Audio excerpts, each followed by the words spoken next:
to it.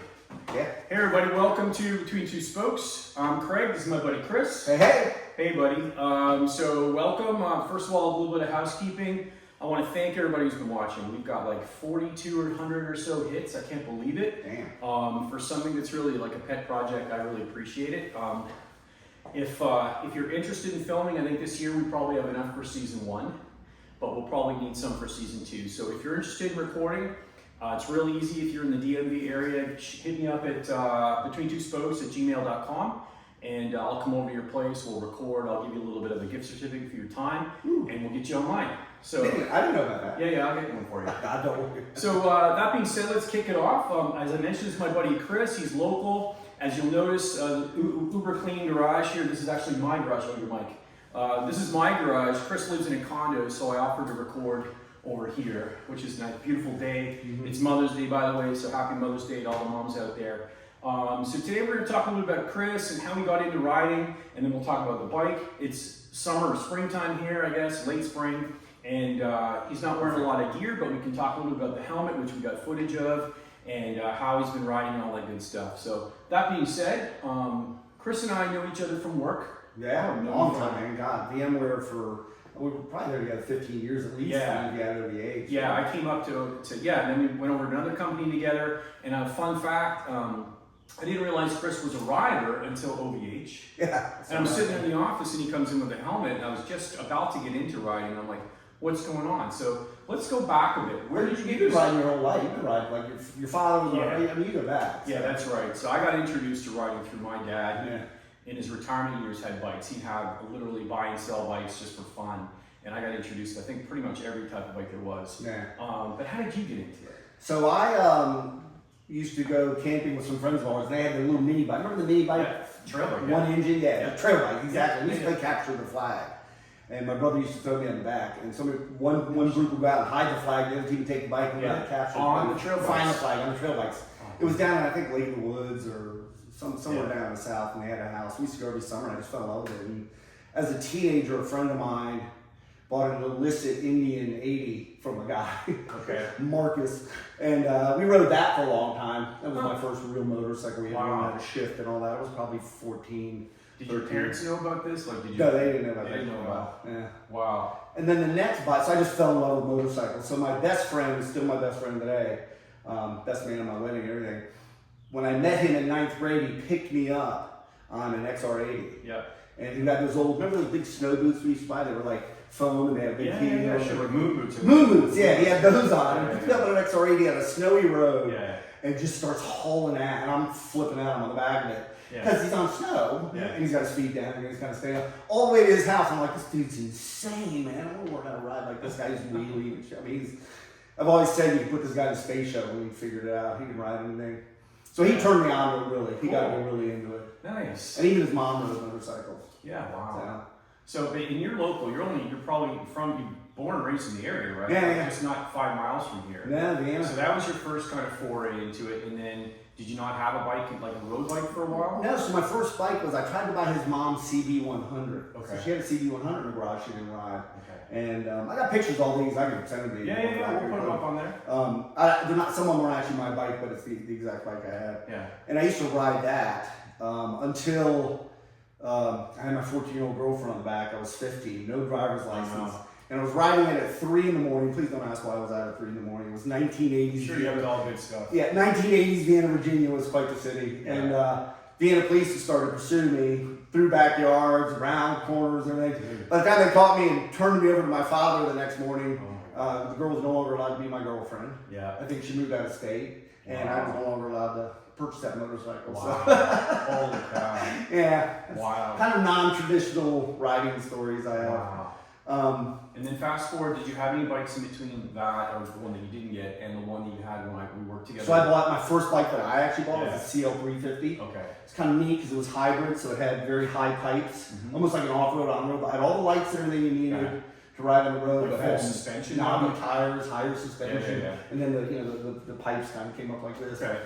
Then I bought a CD550, a 73 or 74. Yeah. Like it was a beast, like it's just a chunk of metal. I had crash bars on it. It was brown, shitty brown. Nice. So that was my next bike. And then I took a break because I was in the Army. And then and again, it just hit me because so you got your T-shirt on. Oh The paratroopers you were in. So thank you for serving. So there was a couple years where I didn't own, and then I got married, and my wife wouldn't let me have a motorcycle. So guys, here's how you get your wife to buy you a motorcycle. What I did was I convinced her how much money you would save on this is the gas and insurance. So gas and insurance and I did this whole spreadsheet and said, here's why you need to let me have a motorcycle. I can take the HOV lane. I'll save us X, Y, and Z. So that's why I bought that Nighthawk 750. That was my next. That's a beast. And I had that thing for a decade. So that's the one I saw when you came in that day of work. That was what you wrote in. No, that was my Bandit. My teal Bandit. Yeah, talk about that by the way. So after the Nighthawk, I sold that to a friend because I found the Bandit. It was a 1200. The thing was insane. I did almost 130 on that thing. It was just like, wow. But you did you had a couple cars like that, man. That whole shot, lane splitting. It's not legal in Virginia, but it allowed me to really. And then as we've gotten older, without mentioning the age, more mature. I just went. Maybe I should just. And that's when I got this thing. So let me dial it back a bit. I want to teach my son to ride. So that brings us to this, right? This bike here. Yeah. So I know what it is. It's Royal Enfield. It's a recent year. I'm sorry. What year is it? Let's get into the horsepower. There's not that much in it, but it looks like so much fun to ride. It is a blast, dude. I liken it to riding like the bike messengers in World War II on the Maginot Line. Because it doesn't have that boop from a Harley, and it doesn't have that Japanese bike sound I'm used to. It's more like a. It sounds like a World War II. It's like almost like a cafe racer or a cruiser bike, like a hybrid. No. Yeah, I don't know, man. It's not that quick, maybe. Yeah. Yes. Classic look, classic lines. I love it. Beautiful. Yeah. So what I learned about them was I was taking a lot of trips to India for work, and this is an Indian company now. It used to be a British company. Royal Enfield used to make. I don't know if they're related to the rifle company, Enfield Rifle Company, or not. I don't know. But an Indian company now owns it, and anywhere you go in India, you see these, but you don't see anything bigger than 350. Okay. They don't have big CC bikes over there. It's very dangerous to ride. And I came back, and 3 years ago, they started selling them in the U.S. And I just went and looked at them, and I was actually looking at dealers in India and going, God, I like this thing, man. I like the look, I like the sound. And maybe like importing one, and then you found it locally. Yeah, exactly. I had a friend who was trying to import one, which would have been nuts. Shout out to our friends at Motorcycles of Dulles, because I think that's where you go. Exactly. So Motorcycles of Dulles, not far from here. We're in Northern Virginia. We're not affiliated in any way, shape, or form, but my bike kind of came in directly through there. He got his bike there. They carry BMW, Royal Enfield, Triumph, Indian, and a couple of other hybrid. I think they do some other brands as well. Is there anyone called Zero? Yeah, correct. Yeah. So they sell Zero, and there's another Italian brand that's Aprilia, I believe. They sell as well. And they have all the gear too. So that's where I got all my gear. That's where I got my. And these guys are smart too. They know everything about everything. Honestly, I love them, and I send my bike there for service. So again, not affiliated, but great people. So you got that there. So, did you order it? It was in stock. No, it was actually just I settled on this color because I wanted to get it so bad. I love the classic teal color. I had a guy ready to pick up my Bandit, and I just wanted a new bike, and so I was like, let me just get it done, man. They have really cool colors like bright yellow, bright red tank. They do the Army olive drab green. Yeah. It looks like a friggin' military messenger bike. I really would have liked one of those, but I just said, you know what, it's cool. So you won't be able to see from the camera, but the details. I love the old school, almost looking like it's cross stitching on the seat. Like a waffle pattern almost. The one thing I changed was the handlebars. I put these little black things on. They look like shit, the ones that come on it. They're this long metal straight. Oh, these are adjustable too. So you did add these. That's the only thing I've done. That's the only add-on? And you got a little thing for your hat there as well. I put my little iPhone holder on and stuff. But I ride just to ride. I'm not, my dream bike has always been a Triumph Speed Triple. Love the 999. That's a big investment. Love with the dual headlight. Dream bike. But it's not like a $15,000 to $20,000 bike. I'm an under $10,000 motorcycle guy. I ride for the pure joy of riding it. Like a Harley would just be, even if I was a Harley guy, I would be out of my realm. And these I think the price range is like $7,000. $7,000 to $9,000. That's $7,700. I think is what I paid for it. So we're gonna take a shot of this. You can't see from this angle, but it's got old school dials too. It doesn't have, which is really a nice touch. I love that. Real simple tank design. How is the suspension? Does it ride pretty well? Yeah, really nice, man. Yeah, I don't feel a whole lot of anything. And you can't really tune it right. It is what it is, right? It is, yeah. What kind of tires do you have on here? Do we know? Whatever came, I don't know, man. Yokohama. They're just a regular road tire. Yeah. Yeah. Pretty much. I just got stock out of the showroom, man. Nice. It's kind of how I do it. I've always, every biker, I'm not really a big mod guy. Yeah. If I want a fast bike, I buy one like that 1200 because I don't need to do anything to it. Well, you can also rent around here too. There's lots of places that'll rent bikes. Yeah. And what about rides on this? Like, are you taking it to, I mean, you work from home. It's not super comfortable. No, I just short trips. I'm the guy that looks for every excuse to take a ride. You know, if a group of friends are having a winery, I don't want to drink wine, I'll just go to the winery just for the ride of it. You know, I just ride the ride. I look for excuses to ride. I don't. If I'm going to the store and I'm picking up the backpack on and get a small amount, it's just ride. And I love the music, so I'm always. I was just showing Craig I use a Cardo device to listen to music and control my phone, but this thing currently is broken. So I found this little cheapo. It's like less than $30 on Amazon. It's good Bluetooth sound right to my headphones. So nice. And I have a whole set list. We'll link them below in the comments. Yeah, I will. It'll be in there. So this is my motorcycle. This is my top 10 motorcycle song. That's awesome. We can go through what's on there. You can cut it out if you want or I not. saw some Van Halen. Boston, More Than a Feeling. Nice. Poison, Ride the Wind. Ride the Wind. Meatloaf, Bad Out of Hell. Van Halen, Dreams. Van Halen, Unchained. That's awesome. Billy Idol, Blue Highway. Beautiful Day by U2. Machine Gun Kelly's Concert for Aliens. Just a song I really love. Machine Gun Kelly. Yeah, that song. New school. Concert for Aliens is good, man. Really good jam. Okay. Bob Seger, Roll Me Away. It's about riding in the open plains. Just a beautiful motorcycle song. Priest heading out to the highway in Lincoln Park in the end. It's actually 11 songs. That's a good list. I heard Van Hagar in there. That wasn't the drums. Van Hagar.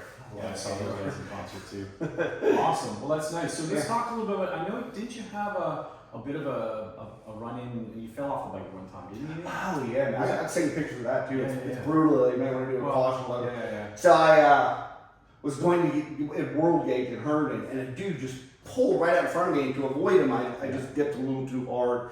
You know, on bikes you hit that point of no return where there's like an angle where you just will never recover it. And the bike, it was on my Bandit. It was on the Bandit, okay. And the pipe on the Bandit came up like this, and it just, I'm an idiot. Craig mentioned I don't ride gear. I ride in shorts a lot. I wear flip-flops. I wear my toes off. Gear, essentially. I'm really stupid. Flip-flops, so the bike landed. I could just feel the pipe cooking my legs. So my whole calf. I don't know if that's gonna be the video. I saw that picture. Cooked. Took forever. I had to go to this guy was a Chinese doctor, literally like a torturer. They had to come in and they have a new thing they do now: scrape away, debride all the dead skin. They don't just let it. Like scabbing up is bad in this new realm of injuries. They want to just. So you can just put lidocaine on and put the scalpel and do off all the scabs. He goes, they take it down to a fresh layer of skin and ask it to heal from there. So, wear your gear. Insert ad for boots and pants. It was brutal, man. It was Well, I can speak to hitting that pipe, because like not the hitting the pipe drugs. I should say that hitting the pipe hot on your bike. I have climb gear head to toe, right? Yeah. And I was on my bike, which you can't see. It's right behind us. But on one of my first rallies, I had head to toe stuff on, and I got off, filled up the tank, and I'm not paying attention. I leaned my knee on the front exhaust. Yeah. And it went right through the pants. You can't see the it went right through the pants, right through the Gore-Tex, and I didn't realize it until I could smell it. Yeah. Right? And thank God I took that in on my leg. But then I ended up sending this. Here's a shout out to Klein. I ended up sending it back to Klein, and they replaced the whole section of the pants. It cost me for the shipping and a small fee of $50 or something like that. Is it supposed to be burn proof? Do they? No, they don't. But they still but they have service where they'll redo, which is kind of a really good feature of that particular gear. Yeah. If there's a failure of the gear, they'll do it for free. Wow. They'll ship it to them. Damn. But it was within a year, and it would look brand new. I would say they pretty much color matched it. It wasn't perfect, obviously, because it was about a year old, but yeah, so that saved my leg. So sorry to hear about that. That's all good, man. That was the year I bought this. So I just went. In that same week, I have a friend who's like a motorcycle, like a hero of mine. This guy's, it was somebody we worked with at VMware. Kevin did the TT, right? Yeah. Well, he used to go to the TT. Yeah. He never did. But he did all kinds of cafe. He did a lot of racing like that. Yeah. And we were always going to go to the TT together. And he was riding on Big Sur doing an anniversary ride with his wife, and he went off the road at Big Sur and hit a tree, and it was just she was behind him on another Ducati. Oh my lord! So that was the same week I burned my leg, and I just went, maybe I should grow up a little bit. maybe I'm too old for a bike like this, and so that's why I got this. So going to the TT, actually, maybe even I can go to that, because I know my buddy Mike would love to do that. I got a couple of buddies who'd like to go. Yeah, it's on my bucket list for sure. Yeah. This guy had broken so many bones in his body. I think I sent him one of my injuries one time. I had my shoulder, my rotator cuff repaired, and he sends me an email back and calls me a PUSSY. I don't know if you're like cussing or anything. And shows me his entire shoulder with rods and pins. He goes, it's been rebuilt 3 times. That's crazy. Well, the irony is, like, the safest riding, I think, is actually track riding. Like that episode we just did for the Yamaha, my buddy Will is covered in hand-towing gear. He's got airbag, he's got padding, and if he slides off, he goes off into the grass. That's crazy. Like the knee touching the pavement. Absolutely. He's got these little pucks on his knee pads, right? Yeah. But he'll roll off and he'll live another day. He'll get skin his helmet or his knees. But the road is a different story. Dude. Yeah. When you're out there, you gotta be safe. Kevin was racing, dirt bike racing. He's done it all, man. I've seen all kinds of things for all his races. His whole life. That was a badass. So. Awesome. I did have a couple accidents here. So one of my fun accidents was in DC. I was on my Nighthawk, and I was in the right lane in DC on 19th to go to that 19th Street tunnel coming off 19th Street. Take that right on the E. Yeah, for sure. And I didn't know this was a right turn only lane. I mean, this was a right turn lane as well. So I was going to go straight. I was like, gosh, I need to go straight. So I punched it, and this dude just swung out. I hit him right in the middle of the intersection. Oh my gosh. The same day, my building engineer told me, I said, you wear leathers to work. I go, is there anything else I can wear? I don't want to put all that stuff on. He goes, denim's good. Denim will protect you. Okay. I just put a jean jacket on that day. I had my dress shirt underneath it.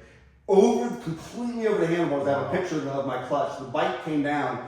The only thing that was holding on to was my left hand, so I brought the bike down on the clutch handle, completely curved the clutch handle.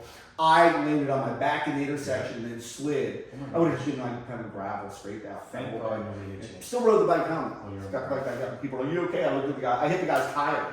When he came in front of me, I hit his rear tire. That's crazy. Yeah, I was probably doing, I punched it, so it's probably up to 30 really quick. But still. Yeah. And thank God nobody hit you once you're on the ground. Like you slid. That's by the whole time, like, oh my car could just run over me. The intersection was just stopped. They saw it. One guy goes, I'll give you a 10 on the acrobatics. Because apparently my feet were like. From the Russian judge. Yeah. I had a mailbox as a kid one time trying to keep up with my best friend John. He goes, I was looking in the mirror and I just saw dust. And you weren't behind me. I hit a gravel, some gravel still down the road, hit it and ran right into the mailbox. Wow. So I had a couple accidents, but it doesn't deter the love of the. No, it doesn't for the most part. I'm actually there's a buddy of mine whose son, and I got to know the son. He was up in the Shenandoahs doing some racing behind some friends, and he ended up hitting a tree and blew out his shoulder. But he's back. He's back on the road. Good. Do you do a lot of those kind of rides, like Blue Ridge and stuff? So I have, and we actually recorded it. And I think eventually, again, back to the success of this little side project, I've been recording on my helmet as we've been taking trips. So yeah, Shenandoahs is beautiful. Yeah. The problem is on the weekends when we're available to go is when there's people lined up, tons of traffic, and they're doing 20 miles an hour. So I don't mind going slow, but 20 and 30 is pretty freaking slow. But back to the dumping the bike. The only time I dumped a bike, well, no, that's not true. I dumped 2 bikes. My dad had a Gold Wing I took out. Literally, we're in Florida, big Gold Wing, you know the size of these things, right? And I was just learning how to ride. This is literally 30 years ago. Yeah. And that's what you were learning. I had a girlfriend with me not a girlfriend, a date on the back of the bike, and this big honking thing. And we got to a halfway point where I'm like, well, we're gonna have to turn the bike around and go back home. And it was in Florida, and I pull off on the side, and it looks to be a semi-hard packed road. It was really sand. And then the bike, I can feel it going, and we're like 3-4 miles an hour. And I'm like, she's on it with you? Yeah, and I go, you gotta jump off. She jumps off as it's falling down, and I just kind of put it down gently. I'm like, nice. Well, that sucks. It took me like an hour to get it back up, and use reverse, because it's got a reverse.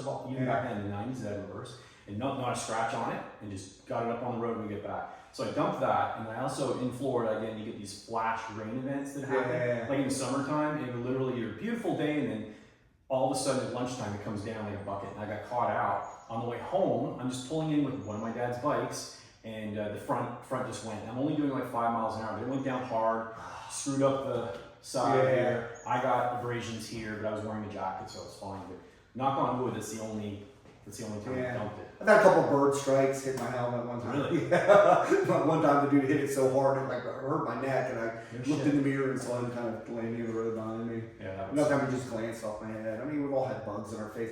When you wear flip flops, one of the hazards is roadkill. If you wear just like a dead squirrel on the road, man, you get the splatter on your feet. all that. I tell you, non-traditional riding stories, man. So these are stories of what not to do. Yeah, I can tell you everything not to do on a motorcycle. So my other buddy Mike, who we did the K-Bike interview on, and then there's another one that's going to be coming out from him. He was a cop down in Florida for a while, and people would wear flip-flops, like they're riding bikes that are twice the size of this, and they put their feet down, ripping the flip-flops off and taking the whole bottoms of their feet off. So reasons to have shoes, that's one of them. I did rip the corner of my big toe off one time. I came too close to a curb and put my foot out to stop myself, and forgetting I was in flip. I wear flip-flop. I've stopped the flip-flop thing. I've kind of got every now and then, if I'm just going to go somewhere quick, I'll just get over it. And one, you mentioned bugs, one last story before we close up, but I basically was on a ride back from a rally in Richmond with my buddy Mike. Yeah. And I'm all in gear, and it got a little warm, so I unzipped my jacket a little bit, and about 10 minutes later, I'm like, God damn, what's going on here? I have like pine needles or something inside my coat. I can feel something like pricking a little bit.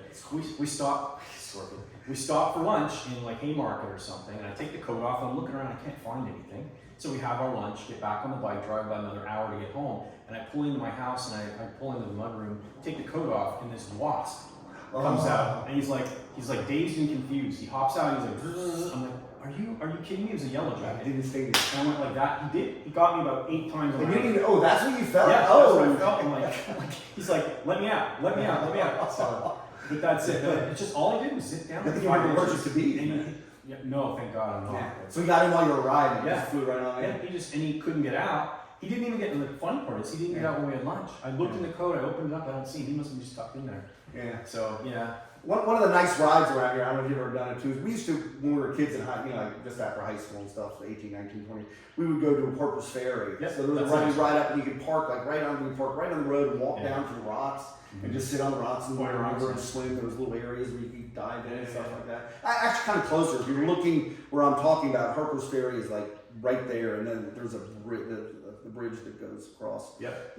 Beautiful. Yeah. It's a really great nice place. We see that all. That was like our favorite weekend thing. Yeah. Well, we need to get out and ride more often. Yeah. I haven't done any long rides or nothing. I never really had comfortable bikes that would be the kind of bike I would want to get on and go ride to Sturgis. Well, I would tell you that in the rallies, like on my GS, about 3 hours into it, I gotta get off that bike. Yeah. Like you hear about the iron butt thing where they do hundreds and hundreds of miles. That is definitely not my thing. I do want to go cross country. My buddy Mike's going to do that on his GS at some point, so I'll probably go with him for part of it. But I don't need to go up to like Alaska and there. I'll tell you one thing about this though, man. This tank is. My Bandit had a big tank. I had like another. It's a small tank. It's a tiny. I'm like running out of gas. I'm not going to fill it up all the time. And I hear my Harley friends say it all the time. I guess those Harley tanks, although the bike's big, the tanks are not that big. So the Harley, like the small little roadster, that's literally got an even smaller tank. Yeah, it's tiny. It's all right. Every time I ride with Harley guys, I was like, "Ooh, you guys." My Bandit, I would fill that thing up, once a month or something. Yeah. And if you got a GS, you could probably go for like 600 miles without a refill. Yeah. Well, this has been fun, man. As you can probably tell, Chris and I can talk all day long about just about anything.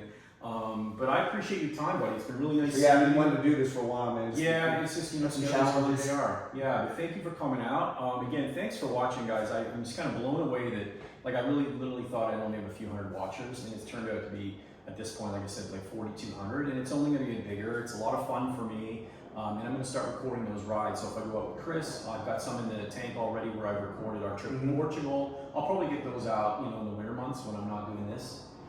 So I've got time to edit those and add those in. Thanks for watching, and if, like I said, if you have any questions or comments, please hit the like button. That really helps with Amazon and all the affiliate stuff and with YouTube. And also hit the subscribe button that's down below here. And if you have any questions, hit me up at between2spokes@gmail.com. This is Craig. I want to thank you, buddy. Thank Chris, you so much. Man. Chris. Awesome, and we'll see you again next time, folks. Thank you very much. That was awesome. Love this clip.